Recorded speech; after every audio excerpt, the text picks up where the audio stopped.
निर्देशक साहब की ऊपर से सूचना आई। हम थोड़े प्रशंसा पत्र के उम्मीद के ख्वाब में थे।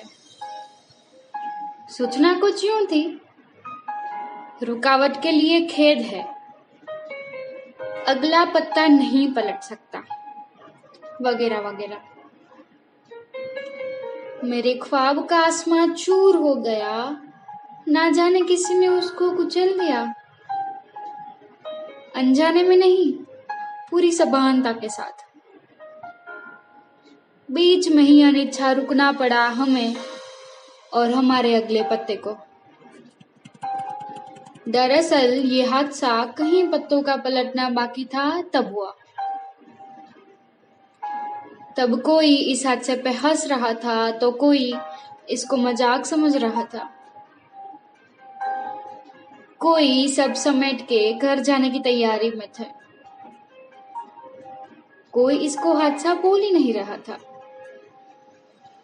हालांकि मेरे पिछले और अगले पन्ने को टुकराते हुए विदा कर दिया। सबके चलते वक्त मानो उनके पैरों के चलने की गति थोड़ी ज्यादा ही तेज हो रही थी और वह और भी भयानक दृश्य बना रही थी मेरी विवशता को कि मैं मेरी कहानी को अपमानित होने से रोक न सका। ये साहब की सख्ताई थी या उनका तरीका, समझ नहीं आ रहा था।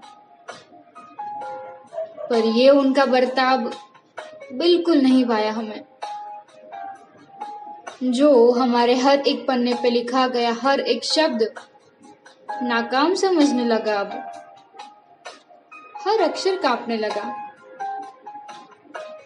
अगले कहानी की मुंह दिखाई रुका देने पर मानो कि पहले से भूमिका अदा कर देने वाले पन्ने अपने को व्यर्थ जता रहे हो। बेशक हर एक पन्ने एक दूसरे से जुड़े थे। कैसे बिरदाते अपने कृत्य को अधूरे पन्नों के साथ। पूरी कहानी जैसे रो रही थी। अब मुमकिन बन सके ऐसे प्रयासों को खोज रहा था मैं।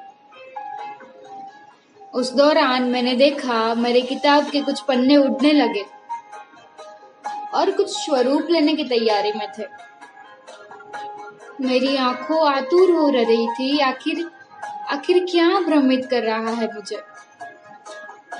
पर ये ना तो कोई सपना था, ना तो कोई जादू। अचानक उन पत्तों का कलम में स्वरूपित बनना कमाल हो गया। जैसे मैंने हर शब्द को सजा के कलम को सहारा था ना, अब शायद कलम शब्द को सहारना चाहती हो। एकदम प्रज्वलित होके कुछ संदेश देना चाहती थी। वो खुद को शामिल होना चाहती थी इस हादसे को सुरक्षित करने में। वह तुरंत कुछ बोली। मैं अपने को बहुत भाग्यवान समझती हूँ कि एक कहानी को पन्नों पे बुन सकी। अब ये हादसा प्रसंग में परिवर्तित होके ही रहेगा। तू भला हार कैसे सकता है? तेरे रूह से निकली तेरी आवाज कहानी बन सकती है तो तुझे चिल्ला के उनको योग्य स्थान प्रदान करना ही है। तू भला हार कैसे सकता है? तेरी कहानी को सुकून का चैन तू ही तो दिला सकता है। एक निर्देशक का अस्वीकार भला तेरे पैरों का क्यों फिसलना हो रहा है? अपनी कहानी को तुझे संभालना है। अरे अभी तो मैं जैसे ही खुद को प्रस्थापित करूं, उसके पहले तो वह अदृश्य हो गई।